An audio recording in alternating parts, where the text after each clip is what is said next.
तो भगवान को एक भाव से ऐसे समझो, जो भोले आदमी होते हैं वो जल्दी पा जाते हैं। अच्छा क्यों? इसका मतलब हम पढ़े लिखे ना भोले ही बने रहे? नहीं नहीं नहीं, ऐसी बात नहीं है। भोले का मतलब ये नहीं है कि तुम पढ़े लिखे मत, या पढ़े लिखे मत बनो, या पढ़े लिखे क्यों हो। भोले का मतलब है, भोलापन का मतलब है कि जो सरल होता है, विनम्र होता है, और जो भगवान की कथा, भगवान के रूप, भगवान की धाम, भगवान की लीला को दिल से सुनता है, उसे भगवान जल्दी मिल जाते हैं। जो दिमाग से सुनता है वो दिमाग ही लड़ाता रहता है। बोलो सीताराम। ऐसे ही हमें एक बात याद आ रही। एक बार एक सीधा साधा आदमी ट्रेन पे चढ़ा, ट्रेन पे एकदम सीधा साधा सागर का आदमी भोपाल जा रहा था ट्रेन पर। ट्रेन पर चढ़ा, टीटी ने कहा कहां जा रहे? बोले हुजूर भोपाल। भोपाल जा रहे? टिकट?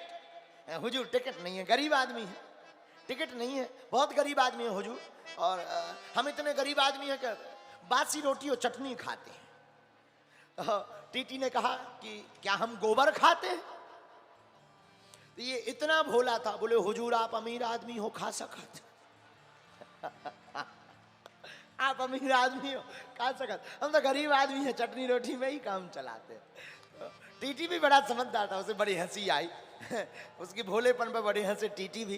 तो उसने बाद में टिकट जरूर नहीं ली, लेकिन वो हंस गए। तो हम बात ये कहना चाहते कि इतने सीधेपन में जब आपकी इस ट्रेन की टिकट एक साधारण सा जीव मानव टीटी छोड़ सकता है और आपको गंतव्य स्थान तक पहुंचा सकता है, तो अगर तुम महात्मा या परमात्मा के चरण में पहुंच जाओ तो महात्मा तुमको भी परमात्मा के चरण तक पहुंचा सकते हैं। और ध्रुव जी ने यही किया। जय जय जय हनुमान गोसाई, कृपा करो गुरुदेव की, कृपा करो गुरुदेव की। क्या किया ध्रुव जी ने? गुरु जी के चरणों को पकड़ा। गुरु जी कौन? नारद जी। नारद जी के चरणों को पकड़ा और उनका प्रताप ऐसा हुआ कि ध्रुव जी जैसे नन्हे से बालक को भी परमात्मा प्रकट हो गए और दर्शन देकर के कहते हैं कुछ मांगो। महाराज अब आपके अलावा चाहिए क्या?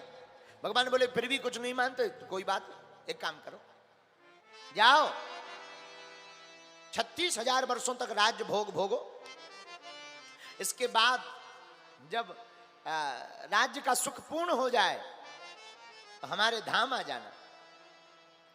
कथा बहुत बड़ी है। ध्रुव जी ने राज्य भोगा, नागों से युद्ध भी हुआ। बाद में जब ध्रुव जी जाने लगे तो मृत्यु आई। महाराज हम मृत्यु हैं और हमारा नियम है कि इस संसार में जो भी आया उसने बिना हमें स्वीकार किए आज तक कोई नहीं गया। ध्रुव जी बोले तुम मृत्यु होगी अपने लिए, और मृत्यु के भी ऊपर चरण रख करके ध्रुव जी भगवान के धाम को गए हैं। इसका मतलब क्या? ऐसे समझो, अगर आप भगवान की भक्ति में समर्पित हैं, भगवान के चरणों में समर्पित हैं, तो फिर आपको मृत्यु के भय से भी डरने की आवश्यकता नहीं है, अपितु आपके भय से मृत्यु खुद डरेगी। आहा। और आज भी ध्रुव जी आकाश मंडल में ध्रुव तारा बनकर के सबको दर्शन देते हैं। बोलो ध्रुव जी महाराज की।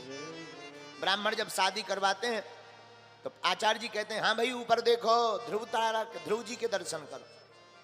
विवाह के समय ध्रुव तारा के दर्शन करवाए जाते हैं। वो आज भी वही ध्रुव जी महाराज हैं जो हम सबके साक्षी और गवाही बन रहे हैं। ऐसे परम भागवत श्री ध्रुव जी महाराज। बोलो ध्रुव जी महाराज की।